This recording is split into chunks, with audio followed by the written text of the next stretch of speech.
The American fascination for movies and the people who make them has been one of the constants in our society for 6 decades. Hundreds of books have been written about Hollywood and the stars. Now a historian from a local campus is finalizing a new book on filmmakers based on 200 interviews with directors, stars, screenwriters. Its purpose is to fill some important voids in screen history.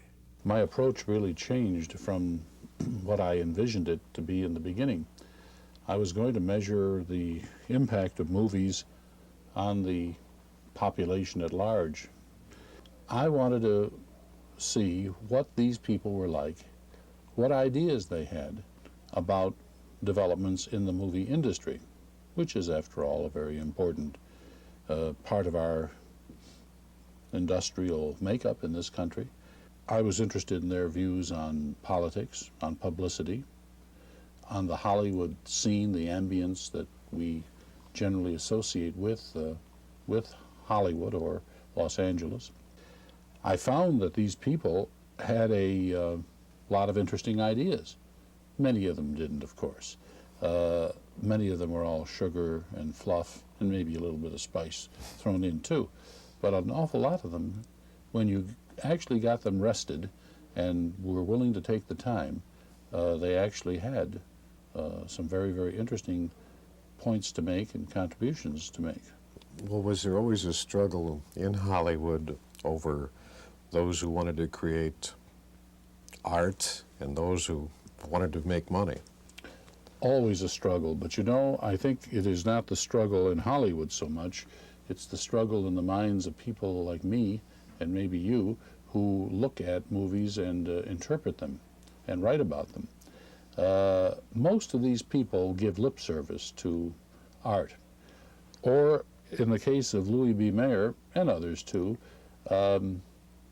that's what certain pictures were for, classics, pictures that they didn't think were going to be big box office attractions. Some of them were, like Camille with Garbo and Robert Taylor, for example. They were interested in the money. George Burns put it to me interestingly. He said, we're interested in money and in making people enjoy themselves or laugh. Or maybe it's the other way around, he put it. And that's the honest thing. And it was a business to these people.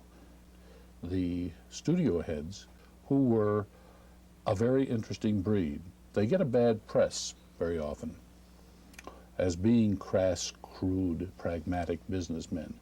They were streetwise people that came up the hard way as clothing salesmen to a large extent. But they seemed to also know what the public wanted. And take Louis Mayer, his own favorite movies were the Kildare movies and the Andy Hardy series. It was apple pie, motherhood, good old-fashioned middle Americanism. And those were his favorites. I think that Geraldine Fitzgerald was one of the very brightest, shrewdest, most perceptive of all of the actors or actresses that I've spoken with.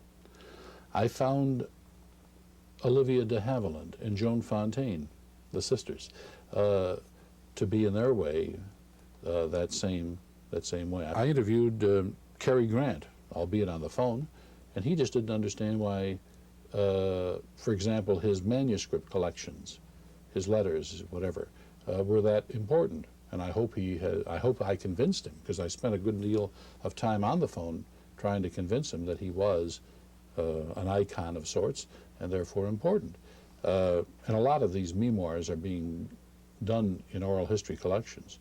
Fred Astaire said, "Why do people make so much of me? I was just there." And I said, "Well, that's the answer. You were there. Somebody else wasn't there." And that, together with the talent that you have, makes you very interesting and important.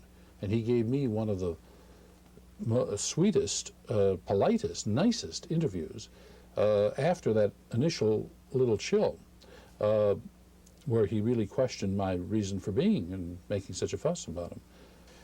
Did they feel that they shaped opinions, attitudes of the public, or didn't they care about this? Was that important to them or not? Some of them. I think it can be said that we film historians or film sociologists or whoever, we read into film much more than many of the people that made film would have wanted us to read into. But I think that's healthy too, because it's just like looking at a piece of abstract art. The artist said you should just enjoy it for whatever you see in it, but it's up to you to do the seeing.